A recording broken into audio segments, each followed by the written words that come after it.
Thank you so much, and welcome to Navigating Product Launch Success and Knowing When to Pause.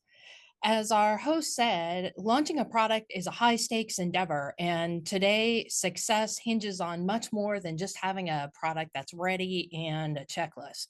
It really depends on the right strategy, the right story or message, and cross functional alignment and readiness, and an enabled sales channel. Hi, I'm Liz Goldberg, and I'm a Principal Product Marketing Manager from SaaS Institute, and I'll be your moderator for today. Today's presenters and I are all Pragmatic alumni, and we're also volunteers in what's known as the Pragmatic Institute Ambassador Program in the alumni community. So let me introduce them briefly. If you'll go to the next slide.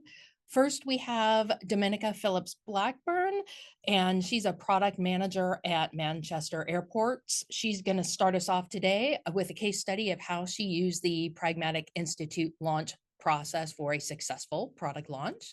And then if you go to the next slide, we've got Ariana Valentini. She is the director of product marketing and Precisely, and she's going to give us a case study of how she used the Pragmatic Institute process in her work, but how she knew when it was time to put the brakes on the launch and what she learned in the process.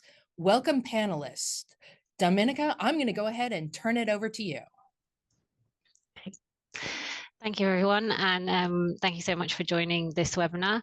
Thanks for introducing me as well, Liz. So I'm going to talk a little bit about a successful product launch, what I would deem as successful, and some of the things that really worked for me using the Pragmatic framework, and some of the things that I wish I'd known or just done differently in an actual kind of product launch. So if we kick off with the next slide. Oh, I think I need to do it myself. Do I need to do it? There we go. I think we all start there and we all end up being at one point where we go, I think we've got a great product. So you might be developing a product, it might be software, it might be hardware, and you kind of almost there and you can feel the momentum building and the story behind it, and you think, right, I've got a great product, what do I do about it? So in this scenario, we're working on a new AI model and we knew that the results were coming up and they were pretty good, but at that point, we really had to sort of think about what are the assumptions, because at the beginning of any kind of product development, you don't know what you don't know. So we had some key assumptions that we came up as a product team together to go, right, what do you think this would look success? How do you think we could measure the success of this product? So what does it need to do or achieve for us to go, yeah, we think we've got a great product? So some of those assumptions were market-based kind of validation and looking at things such as the time saved, the financial savings that we could make through this AI product. It was predictive analytics. And then we basically made those assumptions and put them at the forefront of our product development. And this was quite early on in the product, and we kind of didn't know what we were still going to achieve at that point. So yeah, so those are the lessons learned really from that, is that you don't know what you don't know at the time, but still set yourself a goal, a North Star, or something that you can actually try and achieve to. It doesn't matter if you veer off on that journey as you validate it as you go along. So on my next, I don't know if I'm doing the next slide. Right, so prep before you launch. Some of the things that I learned in here is that the planning for a launch starts way before development actually is complete. So in that sense, you can start doing your launch planning a lot longer. If you have a date of, say, the 1st of September, when you think development wise, you're going to finish that final release or that MVP maybe even, well, actually you can do your launch planning a lot longer beforehand. And so one of the things that I learned there is that looking to start to plan before your launch, development work will work towards a date, marketing will work backwards from that date. So start engaging your marketing department. They are your best friend in a launch, and really start to look at doing that upfront work really early on, way before the product itself is ready. It's a team effort. This is another thing that I realized, that it's not just product and development, which always originates in, but actually there are a lot of ancillary teams that are involved in the launch. So sales, marketing, service, how are we going to service this product when it goes live? And the one thing that I did think was really useful is that a project manager can be your best friend in this instance. Actually, planning and managing a launch is a skill set which I think is quite aligned with project managers. I, as a product manager, probably don't have that right skill set of organizing and getting people aligned at certain times and really planning out that sort of plan. So in my view, a project manager can be your best friend when you're doing a launch. So the next bit of advice I had was around goals. So setting those metrics for success. Now, those are different to the assumptions that I said at the beginning. So those are the product assumptions, the product metrics and goals that we made out as an actual team. But then when it comes to launch, then the launch goals are slightly different. So these are what your metrics are for success. And ours were actually, in this case, sales driven. We created a AI product, and it was an ancillary module, and we wanted to drive some sales from it, and that's okay. It's okay to state those out, and those are your product launch goals. So pricing strategy, incentives, and all of the other kind of modules that you can do with Pragmatic Institute are very, very useful in getting yourself prepped for that, but actually making sure that you have those goals, in our case, were sales driven. What also helped was zoning in on our target market segment. So we were looking at customers who were kind of in a renewal phase, or customers we wanted to upsell to.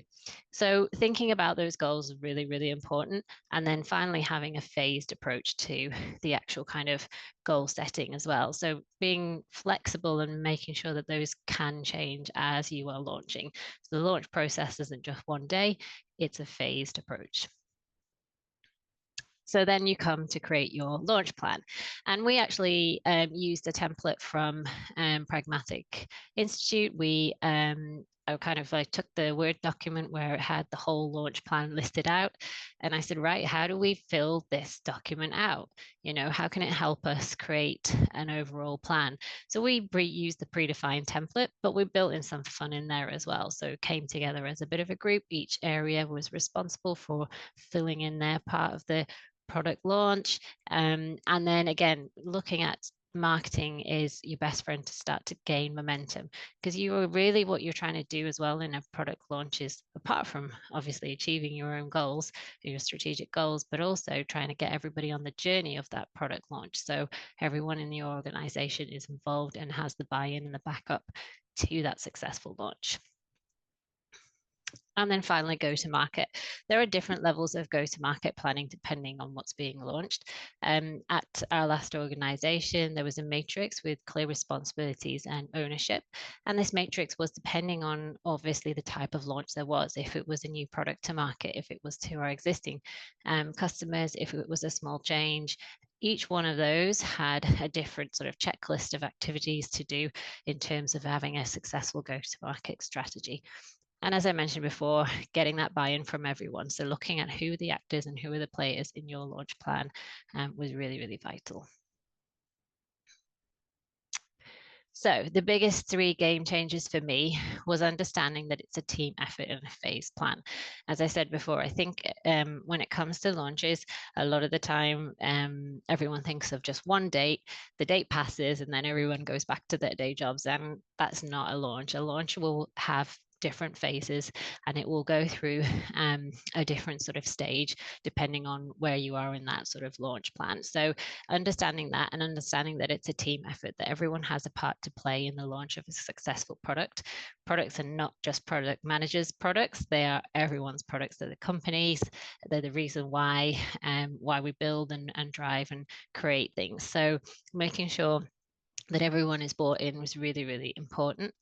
And then looking at the business areas that support those goals. So in our case, because it was a very sales driven goal, what I realized that things like sales enablement really help support those sales targets. So if I spend time training or giving some sales enablement to my sales team, they could really understand and tell the story behind that product, and then therefore sell it successfully, a lot more successfully to the customer. But I had to give that sales enablement to our sales team to make sure that they knew what they were talking about, they were bought into the story, and therefore their selling technique was a lot more, I guess, from the heart rather than necessarily just being another thing that they are selling. And then use the metrics to target an ideal customer or buyer. So again, we used the hypothesis metrics and went, right, which customers, this might not be always possible for every type of industry, but we looked at customers and said which ones, because this was to existing customers. This was a module to sell to existing customers. We profiled them and had a look at the data to say which ones would really benefit from this product, because then again, it was an easier story for the sales team to be able to explain that by looking at the data and going, look, we want to help you with this product because we believe that it will make your lives better or solve some kind of problem for you. And then my success takeaways: bring everyone on the journey. So as I mentioned before, it's a multi-team response to the launch plan. It's a change curve, so be prepared to repeat it again. It might start very slowly, build up, gain some momentum.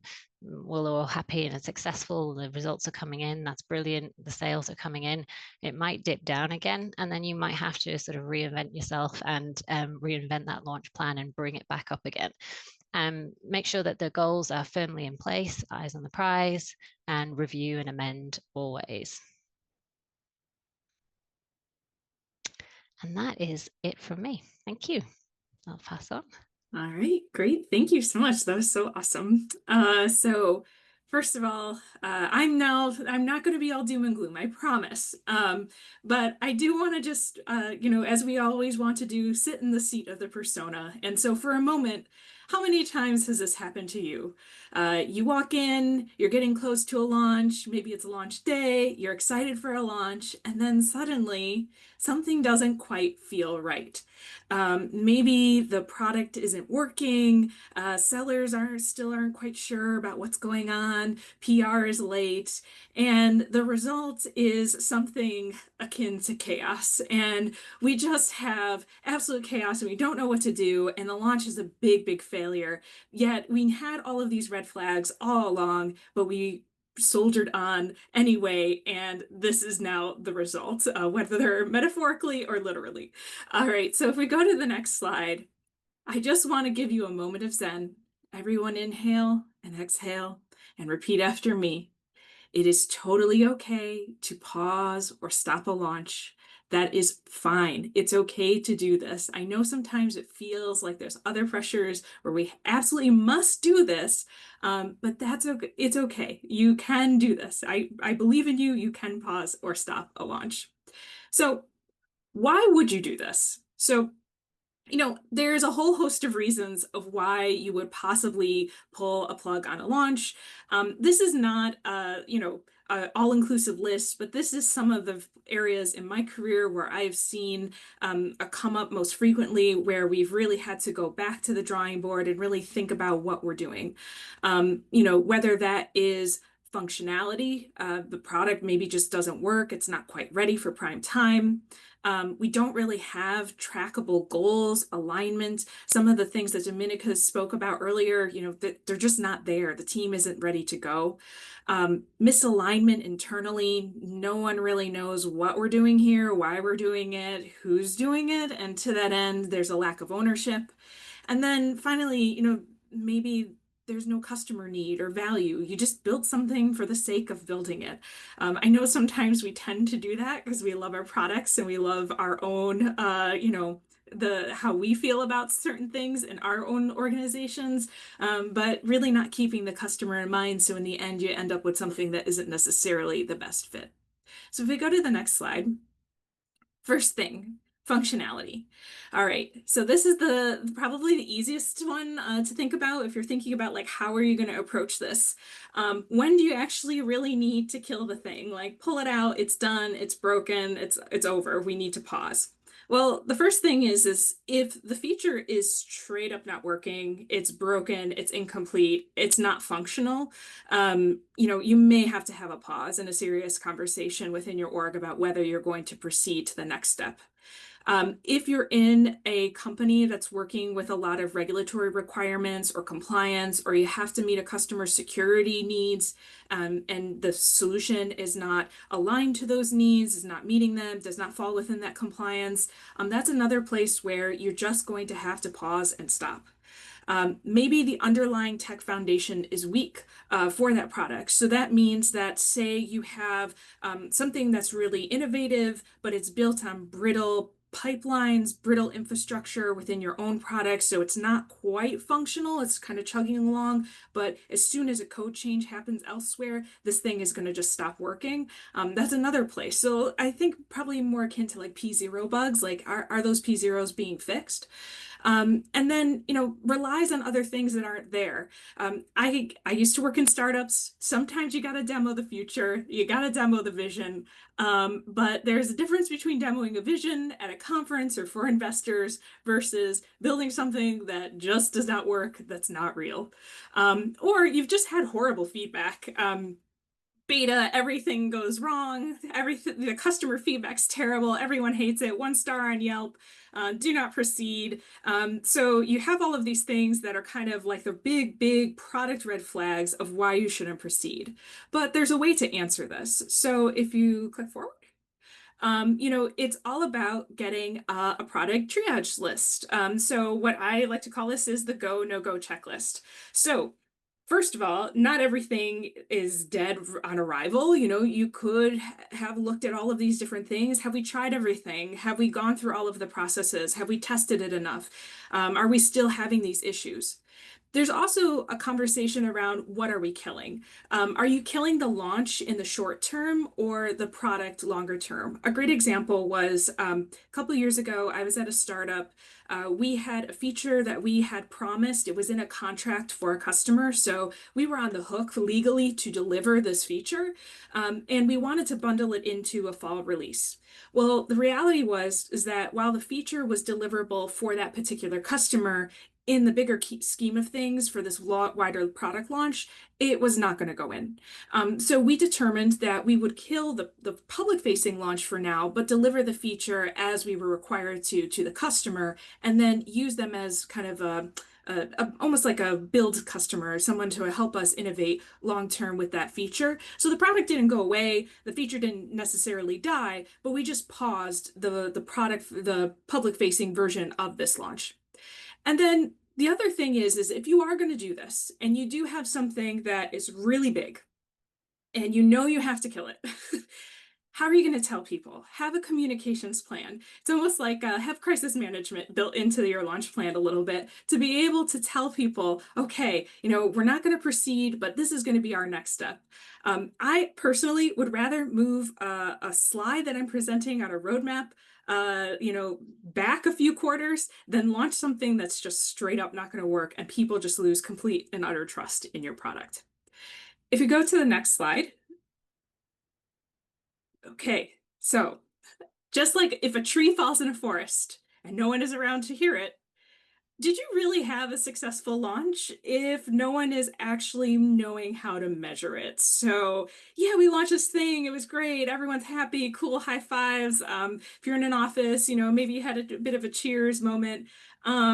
But we don't really know if anyone is using it, how they're using it, how to measure it. So one of those things is like, that is a launch failure.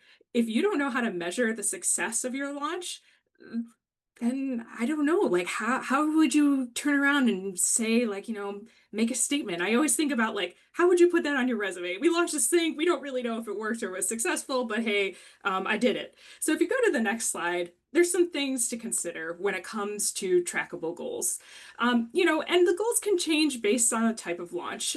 Launching a new product sometimes in some ways is easier. You launch something brand new to market, you'll immediately know, right, depending on the metrics you may set out, whether that's revenue or PR mentions or things like that. You'll know pretty quickly if this product is a success or not. You probably see it in your sales.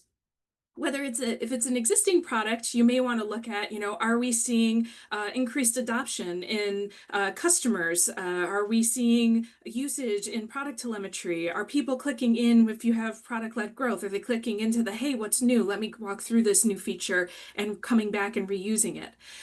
If you're going into a new market, maybe you're thinking about, okay, am I getting traction with those key personas? Same thing with an expansion play within an organization. Am I talking to new people? Are we adopting, new users into this product?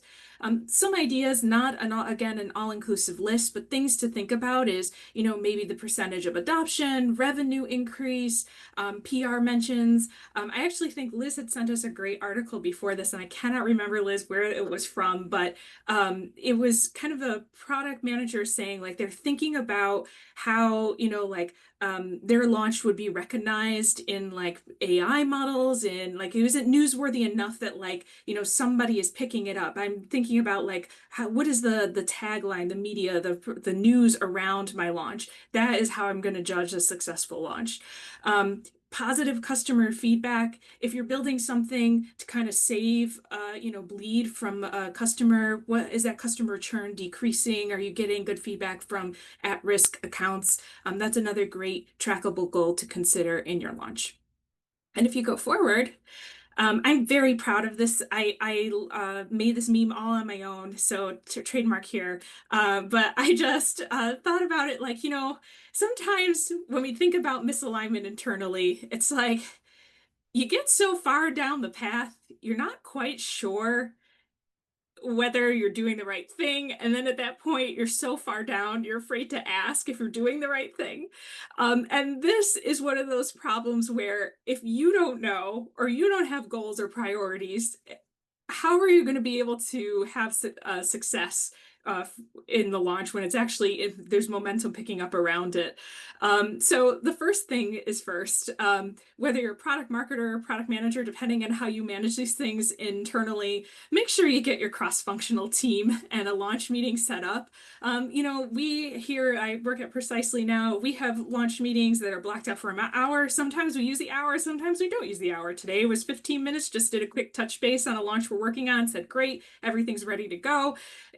But we at least had that cross-functional touch point and everyone knows what they're going to do.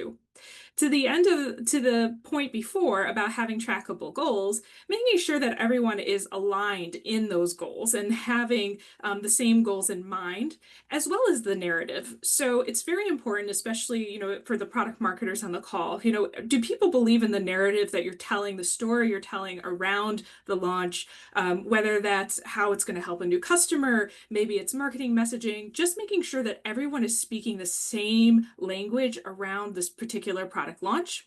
And then of course share. I mean, I almost would like overshare in a launch process. Share documentation, share your messaging guides, share your definitions of success, have those conversations, but make sure you're having them all together. There's a great blog if you have access to the Pragmatic community called it's a launch action guide. It's a great quick read, kind of gives you some ideas to get that alignment internally up to snuff really, really quick.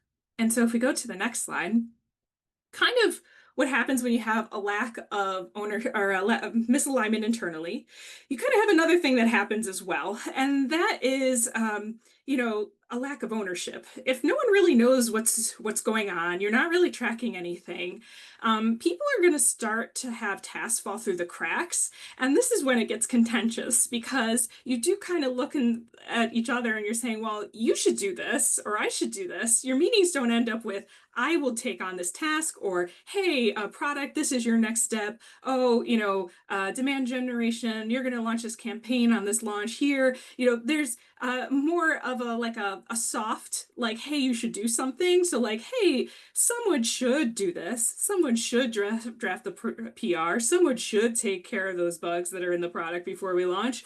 That's never a good spot to be. These things cause delays. It causes indecision. It causes escalation paths. If you launch something and no one really has ownership, and then there's issues with the product, who owns that? And then the other thing too is like, be selfish about this as well. It's like, if you have folks that don't have ownership, and you're in product or product marketing, you're the face of the launch. So people are going to turn back onto you and say, hey, this is failing. This is your fault. And you don't want to be in that type of situation. And so never assume that someone else is handling it. Really own your part of the launch, but also make sure the stakeholders have that strong ownership as well. And there is a solve for this. So if you pop to the next slide, this is kind of my cure. It's an example of something that I used at another company that I worked at, and we called them BOMs. I know, not the greatest name. It's bill of materials. You could call it a RACI, a checklist. But this is some of the things that I've used in the past to kind of get alignment. So where this all started from was that we had 3 core teams running launches. We had our product team, we had our product marketing team, and then we had what was called a solutions marketing team. So they were kind of similar to a product marketer, but focused more on verticals and industries, personas, very more on the demand gen side. And so what was happening was the product teams were just spitting out releases. Sometimes it would be a surprise to product marketing, and then maybe the solutions marketing people will come in and say, oh, this looks good for my industry, I'm going to take this. And everybody was running a little bit blind because everyone was trying to do different types of actions to kind of get a launch out the door, and it was all just jumbled in a big old mess. So what we did was we created kind of a waterfall of responsibilities. So the first thing was that product BOM had to be complete before the product marketing BOM kicked off. And then that product marketing BOM had to be complete before the solutions marketers started to do their good work on the public facing material. This really helped. If you're a product marketer out there that has more than 1 PM, as many of us do, setting up something like this is a great way to manage multiple product managers, multiple features. We tracked all of this in Jira at the time. And so what I was able to do as a PMM was I was able to go through these things. We built these fields into Jira, so I could very easily see what was a go, no go for that launch. But also the product manager had very clear expectations of what I needed to be able to complete my job. And then that waterfalled into the product and solutions marketing team as well. So these are the types of things that, it's important to have these conversations. I will warn you, if you don't have something like this in process today, these conversations are hard.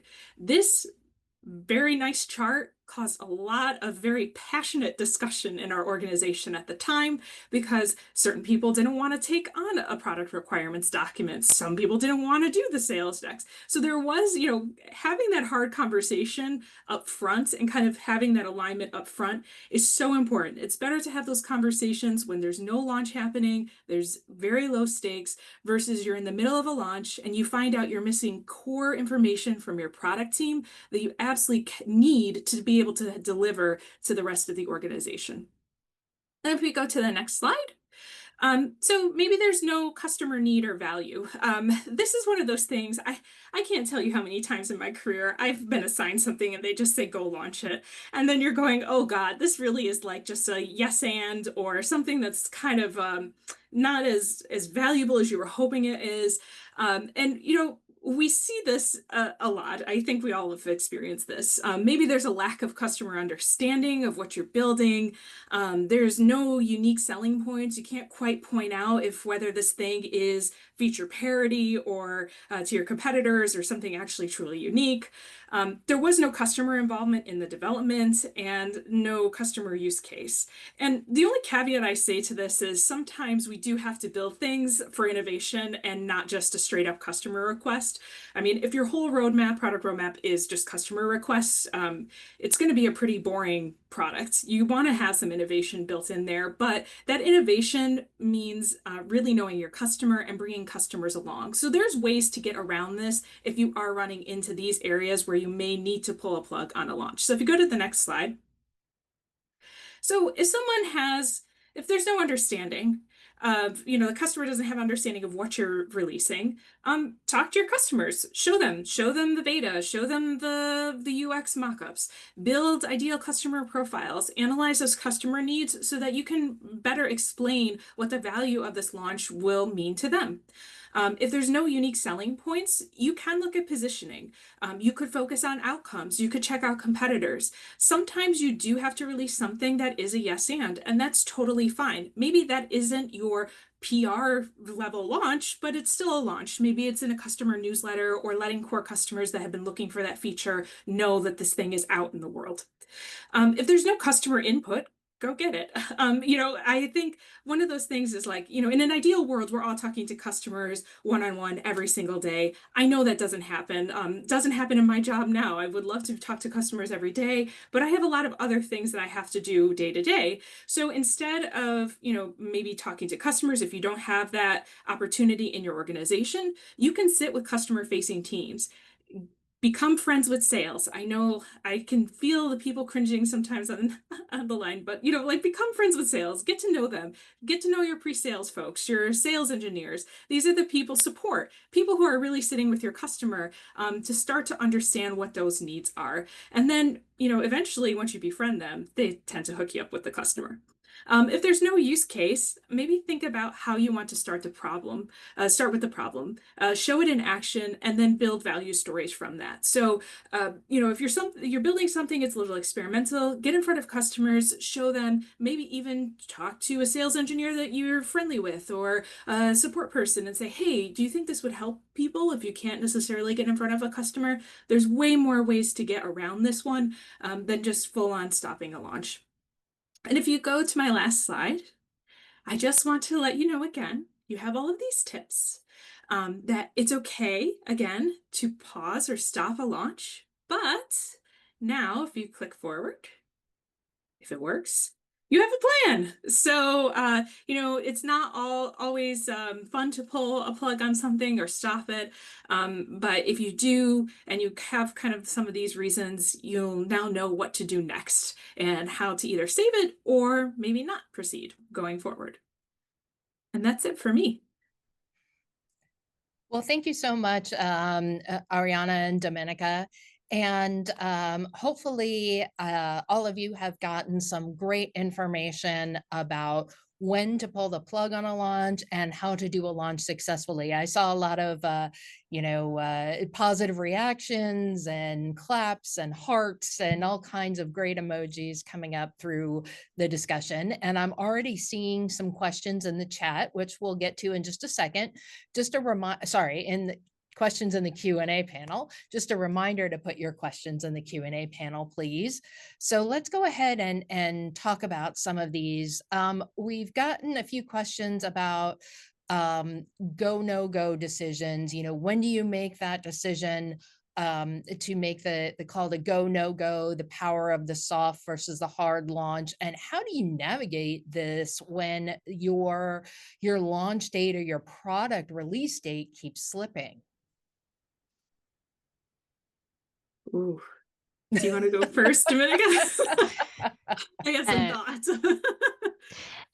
Yeah, I mean, when it keeps slipping, I think it goes back to, I think I replied a little bit in the Q&A here, but I think the launch date and an actual delivery product date is two different things, and you need to kind of separate the two things from each other, because they can be joined together and they can be one and the same thing, but actually I think it's probably usually better when they're not.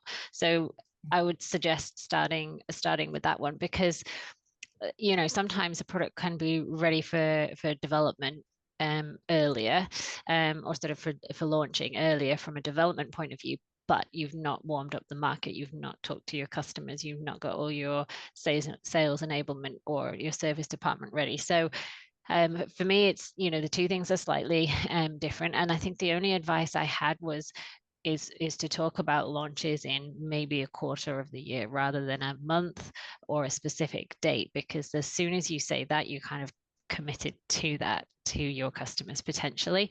So I would say a quarter, and then you can help with the help of your marketing team. You can start warming up those customers. You can find out who your early adopters might be, and then really look at doing maybe a soft launch, which is my preferred option of product launches, because then you're almost like testing it before you go for the real full thing. So I don't know if that helps, because obviously once you've got a delay, but a delay is really just because it might have been overpromised really, or attached to that kind of development delivery date rather than necessarily a launch date. So try and dissociate the two things together. That's my advice. Yeah, Okay. I agree with that. Like I'm a big fan of quarterly launches, Yep. like product marketing driven quarterly launches, Mm. because that kind of gets you away from mentally tying those two dates together. Yeah. So the PMs know, like, okay, if it doesn't make it into the May launch, I know that in 3 months I've got something and I can build it up. And I think it's okay to hold something. Like, just to your point, Dominica, like if it's ready, but it's not quite ready for that public facing date, it's Mm-hmm. okay to hold it. Like that's fine. That gives us on the product marketing side more goodness to talk about in the next quarter. So I think just kind of trying to separate that.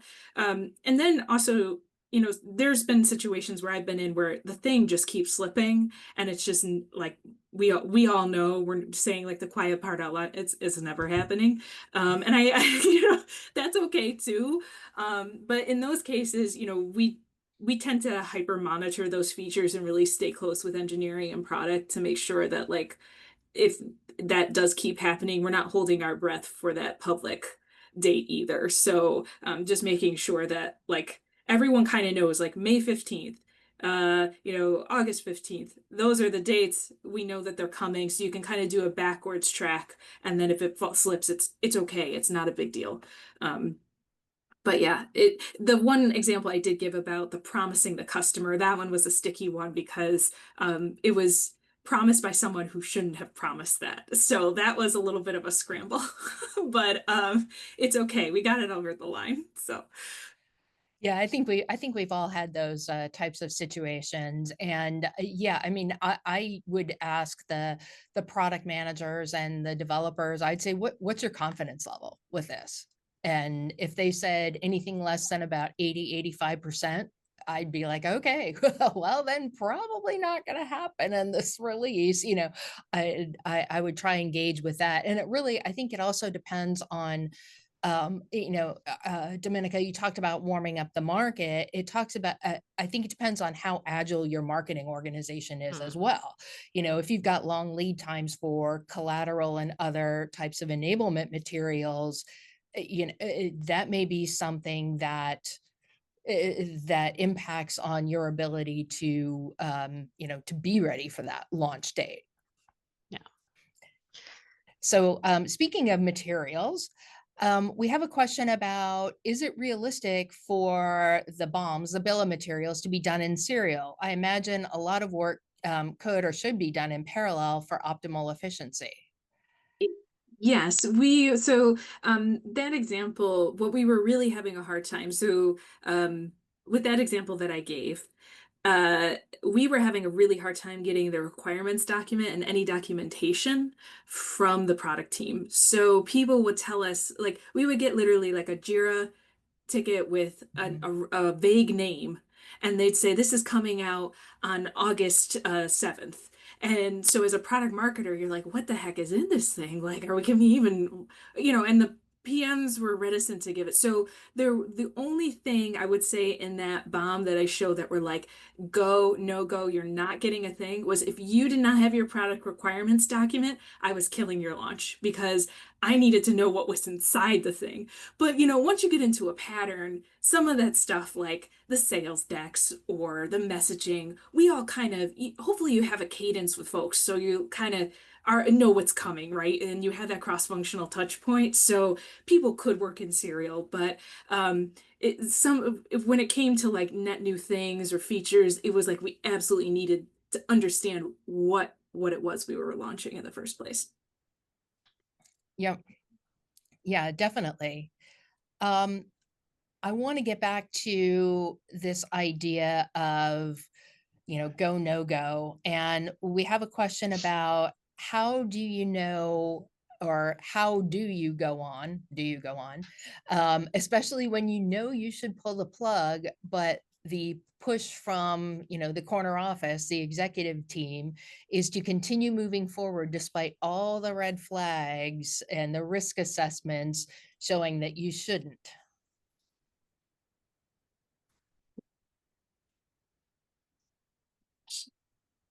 So part of me wants to say, just keep fighting. But the other part of me is like, sometimes you do have to do something you don't feel great about. I try to come at it from a place of data. So if we have a beta program that is going horribly, and we have high stakes customers in that program, people we know that are either high churn risk or are some of our biggest ARR, going in to leadership with numbers and saying, look, they're saying it's not ready. We can't launch it. I think when you can approach it with data to back it up, and make it less touchy-feely, that's always helpful in my experience. And I would say, from my experience has been, especially with the executive sort of pushing a particular goal, is to look at the financials of it. So a launch costs money still to an organization, just through people and whatever activities you have there. So one way to bring it back is to say, actually, do we want to spend this money, time and effort, if we think that payback's not going to be there? So that's another way to try and convince them. Yeah. And, is there a way to de-risk it in some way? I mean, do you maybe launch or, test soft launch to your channel, to your partners? And then if they come back and they go, no, you better not, then you can come back and say, look, our sales channel says no way. And our salespeople say no way. Then you can come back with that data.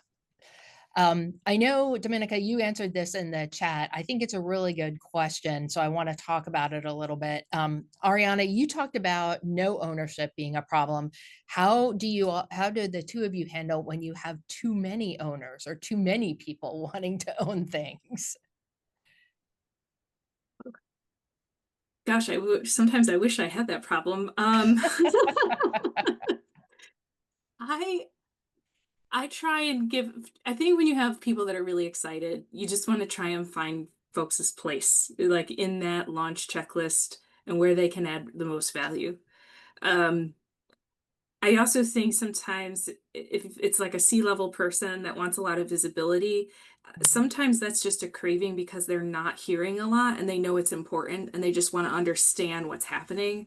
So I have found like, weekly updates like, hey, here's the launch tracker, here's how you can find things. That kind of tends to tamp down that expectation of like wanting to be involved and getting your hands dirty. Like, no, I got this. Here's everything that's going on. Here's all the stakeholders. But yeah, that's how I would handle that situation.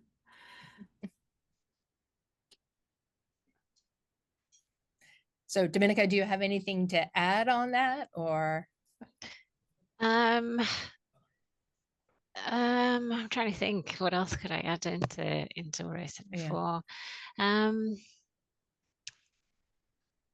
I don't know. I think I've answered it. I think Ariana's answered it perfectly, actually.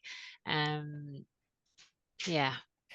I haven't got any more to add. And I think, back to the situation that you mentioned, Ariana, I think that's where that gets back into, having a project manager. And, someone mentioned in the chat, it's really two fundamental different set of skills between, say, project management and then product or product management or product marketing. And if you're in an organization where you're able to have that project manager that can fulfill the stakeholders' communication needs and their needs for engagement and manage that project and look at the risks and identify those, I mean, that's something that they can handle. Yeah, I think in the answer I had is you can make somebody a sponsor of that launch. So that might help idea as well. Because if you've got too many people or not enough people, then just identifying who is maybe a representative for a functional area and what they are as a sponsor. Yeah, I mean, and a racing matrix goes a long way. Yes. So here's another one that we have. How do you convince your organization to move to quarterly releases versus monthly, especially when legacy has been monthly? Ooh. I can tell you why we moved to quarterly when I was at the startup was that we had no release process. So every 5 minutes something was launching and people were getting very, very confused. So it wasn't necessarily that we had a hard monthly launch. It was just whenever the spirit took you and you wanted to launch something, that's when you would do it. So because of that, we had to kind of really snap people to a process because there was this unpredictability within our organization from customers and sales and our pre-sales and success teams of when is this stuff coming and where. So we used it as a mechanism to kind of tighten up. And because of the types of things that we were working on, we felt quarterly was better. Monthly, wow, that seems like a lot fast. I almost wonder how much folks are absorbing the information of a monthly launch. I think, do people really know what you're offering if you're doing that so much at such a rapid pace? I don't know. I've thankfully never been in a monthly situation. So I think I had the other way around where we had not enough frequency of releases. So getting more frequent, it's just about breaking it up really into manageable chunks. I think that's the view. And it's maybe a bit of experience of kind of launch teams to really decide on what that scope actually is to hit that quarterly cadence, if that makes sense. Yeah, and I'd also offer that you should look at, what is your market doing? What are your customers doing, and what are the non-customers, the prospects doing? Are they adopting every release of software? Do they adopt, monthly? Do they adopt software every quarter? Do they adopt software every year? And look at that and their ability to not only consume the software, consume it, or the product. Sorry, my background software. That's why I think software immediately. Consume the product, consume the information, and also, what value would you be delivering if you're going to release monthly or quarterly or even annually? Just because there is a product does not mean you have to have a launch. So let's see, who typically covers the role of product marketing if there's no one in the organization with that specific role? This individual finds it lands on the product manager. Yeah, this is a really tricky one, I think, because as a product manager, you know everything about that product. So therefore, you know everything that's being launched. So then you become the person that knows all of that. I think it's really difficult. But if you do get close to your marketing team, and that can be maybe just someone who does the research around the market, or maybe it's your events organizer, or whoever manages the online content, and then choose which maybe area that you will launch in first. So if it's a soft launch and you're just launching to your customers and there's some marketing person that looks after the email list, for example, that would be your first person to start to work with closely. So it's not about kind of not doing that activity. Someone has to do that activity, but if there's no one in the organization to do it, then I would say share that activity out with somebody in your marketing team. Yeah, that's my kind of advice there. I don't know about you, Ariana. I mean, I've seen it fall to content marketing sometimes Oh. because the PM can feed the information to the content marketing folks and they can build out campaigns and such around the launches.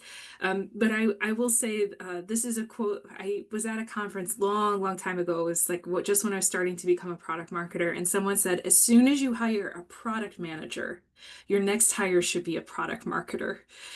Because you can't, I have done a role where I was a hybrid, and you do not do either role well. Yeah. You really have to, there, Mhm. it is left brain, right brain type thinking, and where you can get a resource, that's important. But when I was in that hybrid role, the product marketing piece went away a bit, and we relied a lot more on our content marketing team. Yeah, I agree, because I've been in that hybrid role before as well. And it just seems like there's always something with the product that takes precedence with that. So speaking of like sharing responsibilities out, we've got a question about how do you manage pushback on roles taking on deliverables that are clearly in their area of responsibility, but they just don't want to be assigned ownership of that deliverable?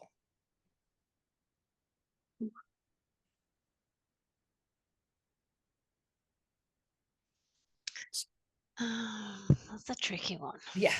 Yes. It could be a little bit of, maybe role confusion. And for that, I'd say, product marketers and product managers should be attached at the hip. And so you should really know who's doing what. And again, if you have the luxury of a project manager to help with the launch, that can really help. But you should already have that relationship built, so you don't have to bring in a project manager to mediate, as it were, for you. I wonder if the question is really, if someone doesn't want to be assigned ownership over a deliverable that's attached to a launch, are they not bought into the product launch itself, which I think is probably the actual kind of problem. So if there's someone that's kind of not showing any interest or doesn't want to do it, then I think it's about bringing them on the journey of why you're doing the product launch, why you think this is a good thing for the organization, for customers, and that usually kind of gets people more interested in, because it is a story to you have to buy into that sort of launch, and that's really important. So I think that's mainly the issue, probably looking deeper down. Yeah, great point. Yeah, for me, I will say, like, for product managers out there, like, product marketing is your friend. To what you were saying, Liz, like, we are partners together. Places where I have run into that was with, like a PM that didn't want to give me the things. And I think for me, from a product marketing point, it was like finding my voice to say, well, you didn't do this, so you don't get the launch, like, and kind of just being that stick in the mud. And yes, I was then, once they realized, okay, the value of, to what you were saying, Dominica, like buying into it and also giving me the materials that I needed to move things forward, that definitely helped. And we got those folks to kind of come around, but it was kind of a bit of a hard conversation before it became an easier one, if that makes sense. Yeah. So I know the Pragmatic team would like to promote their next webinar, which is exactly on this topic. So thank you so much for joining us today. And please, if you are a Pragmatic alumni, check out the Pragmatic Alumni Community, or PAC, for more tools and articles about product launches. And I wish you success in all of your launches. So I'll turn it back to the Pragmatic team. Thank you. Huge thank you to our panelists, today, for sharing their experiences, their insights, answering all of the wonderful questions. It's not easy to talk about the decision to pause a launch, but both of these stories sort of really offered a powerful lesson that we hope sticks with you. And if you're planning a go-to-market strategy. If you enjoyed today's conversation, we've got more content coming your way, as mentioned. On August 26th, we are hosting a webinar called One Product, Two Sides, Real-World Challenges for Product Managers and Product Marketing Managers. Our instructor, Paul Young, is going to be joined by Bertrand Hazard, a seasoned product marketing leader, to dig into what happens when responsibilities blur between these two critical roles and how to work better together when it counts the most. We will send a follow-up with today's recording, and you'll find a registration link to that next webinar in there too. Again, thank you for spending time with us today, and we hope to see you soon. Thanks, everyone. Thank you. Thanks so much. Thank you.